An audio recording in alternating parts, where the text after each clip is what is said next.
Sometimes you see something like very randomly written and you're like, but you know, no one's clarified it, no one's asked you, and already you have like this, you know, like war going on against you, which actually was not even necessary because that didn't even exist. After Kick, I went all guns blazing, and I signed up. You know, there was like obviously like a lot more offers and stuff that I'd been getting. I signed up as much as I could. Obviously the stuff I believed in as well,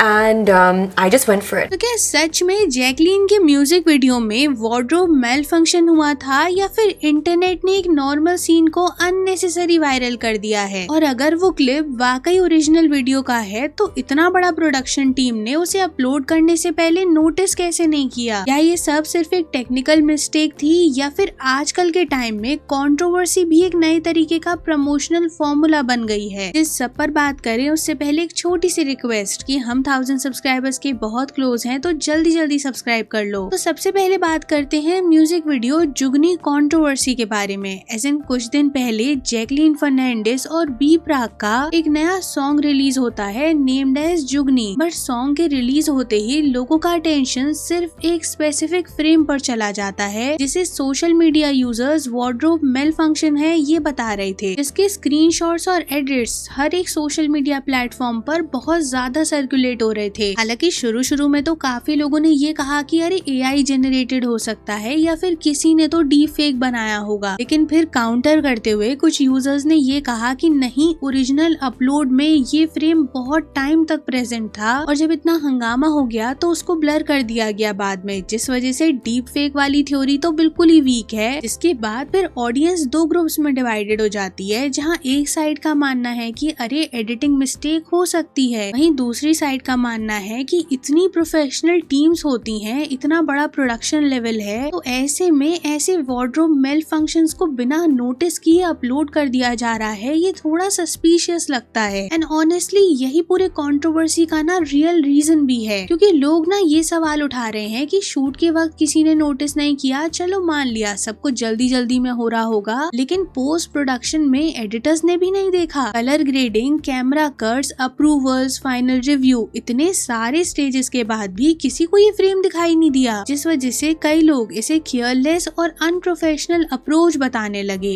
और फिर ना एक और angle सामने आता है, जहाँ कुछ व्यूअर्स का ये कहना है कि आजकल कंट्रोवर्सीज ना मार्केटिंग का एक बहुत बड़ा हिस्सा बनती जा रही हैं। हर दूसरे हफ्ते किसी न किसी म्यूजिक वीडियो को लेकर ऑनलाइन ड्रामा होता ही रहता है, जिसके बाद व्यूज और एंगेजमेंट तो बढ़ ही जाते हैं। वाइल इनको काउंटर करते हुए लोग मेकर्स को डिफेंड करते हुए कह रहे थे कि एंटरटेनमेंट इंडस्ट्री में मिस्टेक्स हो जाती हैं, कभी कभी तो बहुत ही ऑब्वियस चीजें भी एडिटिंग के दौरान मिस हो जाती हैं, और ऐसा कोई पहली बार तो नहीं हुआ है, या सिर्फ इसी प्रोजेक्ट में तो नहीं हुआ है। And apart from this, Jacqueline और बी प्राक जैसे एस्टेब्लिश्ड नेम को कंट्रोवर्सीज क्रिएट करने की जरूरत नहीं है, वो भी इस लेवल पर जाकर जहाँ एट द एंड उनकी ही इमेज खराब होनी है। और सोचो आप, जैकलीन थोड़ी ना इस सब में इन्वॉल्व होगी, वो तो तभी अवेयर हुई होगी ना जब उसने ये सारी चीजों को सोशल मीडिया पर देखा होगा, तो उसकी मेंटल हेल्थ तो कितना अफेक्ट हुई होगी। नाउ आफ्टर दिस, जब मेकर्स ने ना उस पोर्शन को ब्लर कर दिया, तब भी लोगों का गुस्सा कम नहीं हुआ है, बिकॉज लोगों का ये कहना है कि क्यूरियोसिटी आपने और ज्यादा बढ़ा दी ये करके। As in people are pointing out कि अब तो लोग उस पर्टिकुलर टाइम स्टैम्प पे जाके बार बार देखेंगे जिनकी ऐसी मेंटालिटी होती है, और यहीं से फिर डिस्कशन ना ये एडिटिंग मिस्टेक से हटकर ऑब्जेक्टिफिकेशन और मेल गेज तक पहुंच जाता है, जहाँ कई व्यूअर्स का ये क्वेश्चन है कि अगर इशू इतना सीरियस है तो आप क्लिप को क्यों रिप्लेस नहीं कर रहे हो, या फिर क्यों दोबारा से कोई और विजुअल्स को, कोई और फ्रेम को वहाँ पर ऐड नहीं किया जा रहा है, जिससे वंस फॉर ऑल ये पूरा का पूरा डिस्कशन खत्म हो जाए। And even people are also questioning कि टीम को, मेकर्स को मेक श्योर करना चाहिए कि जैकलीन का वो वाला क्लिप किसी भी सोशल मीडिया प्लेटफॉर्म पर बिल्कुल भी प्रेजेंट ना हो, बिकॉज सैडली इंटरनेट पर एक ऐसे लोगों का सेक्शन भी प्रेजेंट होता है जो ऐसी चीजों को और ज्यादा फ्यूल अप करते हैं, ऐसे वीडियोस को और ज्यादा शेयर करते हैं। तो ऐसी सिचुएशन में ये बहुत ज्यादा इम्पोर्टेंट है कि इन चीजों को हर जगह से टेक डाउन करवाया जाए, और जो ओरिजिनल म्यूजिक वीडियो है वहाँ से भी उसे हटा दिया जाए, ताकि कॉन्वर्सेशन बंद तो हो ना। ये पूरी डिबेट के बीच में ना लोग जानवी कपूर का नाम भी इंक्लूड कर रहे थे, और ये कहा जा रहा था कि जब पेड्डी की कंट्रोवर्सी हुई थी, जब कुछ कैमरा एंगल्स, क्लोजअप शॉट्स को लेकर हेवी क्रिटिसिज्म हुआ था, तब तो लोगों ने जानवी कपूर को ही टारगेट किया था, यही कहा गया था कि वो कैसे अग्री हो गई ऐसे सारे सीन्स करने के लिए। लेकिन अभी जब ये म्यूजिक वीडियो से क्लिप वायरल हुआ है तो लोग जैकलीन को डिफेंड कर रहे हैं। कोई भी उनसे ये नहीं पूछ रहा कि जब ऐसे कैमरा एंगल से ये वीडियोस रिकॉर्ड हो रहे थे at the time of shooting, तब आपने क्यों ऑब्जेक्शन नहीं उठाया। एंड इतना ही नहीं, लोग तो आगे ऐड करते हुए ये तक कह रहे हैं कि पेड्डी को लेकर इतनी कंट्रोवर्सी हो गई थी कि डायरेक्टर को वो फिल्म जो थिएटर्स में चल रही है उसमें से वो सीन्स को कट करना पड़ गया था। लेकिन अभी इस म्यूजिक वीडियो में सिर्फ और सिर्फ ब्लर कर दिया गया है और उस चीज को ना तो एड्रेस किया जा रहा है ना ही कोई एक्शन लिया जा रहा है। हाउएवर देखो, यहाँ पर भी ना डिफेंड करने वाले लोग भी थे जिनका ये कहना था कि पेड्डी के टाइम पर जानवी कपूर को क्लियरली पता था कि कैसे रिकॉर्ड किया जा रहा है, कैसे कुछ ही स्पेसिफिक बॉडी पार्ट्स पर जूम कर करके वहीं से क्लोजअप शॉट्स को लिया जा रहा है। लेकिन जब ऐसे डांस का म्यूजिक वीडियो शूट होता है तो जैकलीन को नहीं पता कि फाइनल टेक में क्या रखा गया है और ये तो एक वार्डरोब मेल फंक्शन है। इसके बारे में तो अगर उसे पता ही होता तो वो थोड़ी ना अप्रूव कर देती, क्योंकि कोई क्यों ही अपने अराउंड ऐसी चीज को क्रिएट करेगा जिसको लेकर उसको कितना अफेक्ट हो सकता है। अब हालांकि जैकलीन और कंट्रोवर्सीज का कोई नया रिलेशनशिप नहीं है, क्योंकि उन्होंने अलादीन फिल्म से अपना बॉलीवुड डेब्यू तो किया था, जहाँ उनकी शुरुआत बिल्कुल आसान नहीं थी, उनकी फिल्में बॉक्स ऑफिस पर वर्क नहीं कर रही थी। लेकिन फिर मर्डर 2, हाउसफुल, रेस और स्पेशली सलमान खान के साथ आई उनकी फिल्म किक ने उनको न सिर्फ मेन स्ट्रीम पॉपुलैरिटी दिलाई है बल्कि एक सक्सेस तक भी पहुंचाया है, जिस वजह से एक टाइम था जब जैकलीन बॉलीवुड की हर दूसरी कमर्शियल फिल्म का पार्ट बन ही रही थी। इन सारी चीजों में जो एक चीज हमेशा कांस्टेंट रही है वो है कंट्रोवर्सीज, फिर चाहे रिलेशनशिप के रूमर्स हो, इंडस्ट्री कनेक्शन हो या फिर बाद में आई लीगल कंट्रोवर्सीज हो। इन चीजों ने सबसे ज्यादा जैकलीन फर्नांडिस की पब्लिक इमेज पर बहुत बड़ा डेंट किया है। मतलब हाल ही में सुकेश के अराउंड हुई उनकी पूरी कंट्रोवर्सी, जहां वो लीगल ट्रबल में फंसी थी, उनको लेकर बहुत सारी शॉकिंग चीजें रिवील हो रही थी। उस टाइम पर उनकी पब्लिक इमेज कहीं ना कहीं अफेक्ट तो हुई ही थी। लेकिन हाँ, इसी बीच जैकलीन ने अपने करियर पर भी ध्यान दिया ही है।